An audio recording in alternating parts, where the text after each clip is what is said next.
Welcome to my vlog mga kalambat.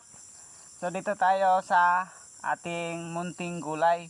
So may ano ko dito, isa, dalawa, tatlo, apat, lima. Limang puno na ampalaya. So pang gulay-gulay, libre na, hindi ka na magabili. So ngayon, hindi na ito maasikaso. Ngayon ko lang maasikaso siya. Iti-trim natin siya. Tatanggalin natin yung mga supling. Yung mga supling na dahon ng sanga. Ito ipapakita ko sa inyo. Ayan mga kalambat. So mga ganito, ayan, tatanggalin natin yung mga dahon ng mga bulok dahil marami siyang bunga mga kalambat. Ayan o. Meron na rin siyang nabalot si Mrs. So ayan, ang haba pa naman ng bunga niya mga kalambat, ang haba,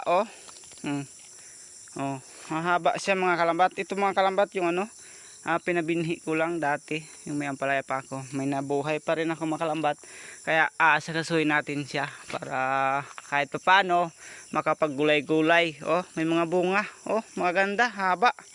So sayang naman hindi natin asakasuhin. So ngayon bigyan natin siya ng time. So ayan nga, tatanggalin natin yan yung mga dahon, mga dilaw. Tapos yung mga suplings tulad nito, tatanggalin natin siya mga kalambat. So ganyan lang po mga kalambat ang pag-alaga ng gulay. So mga ganito mga kalambat, tanggalin mo na ito mga kalambat. Mamaya gugulayin natin siya, talbos ng ampalaya.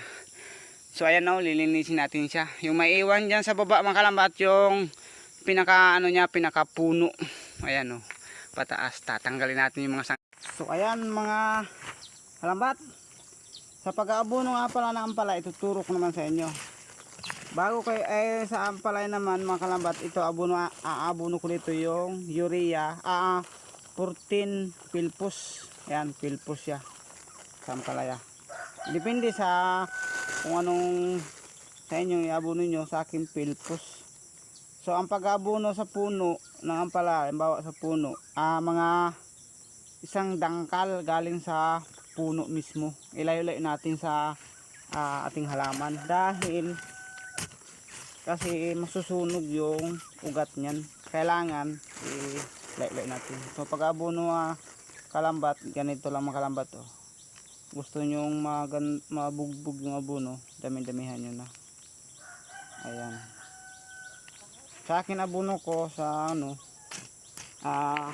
kung sa kutsara 10 grams yun. Ayan.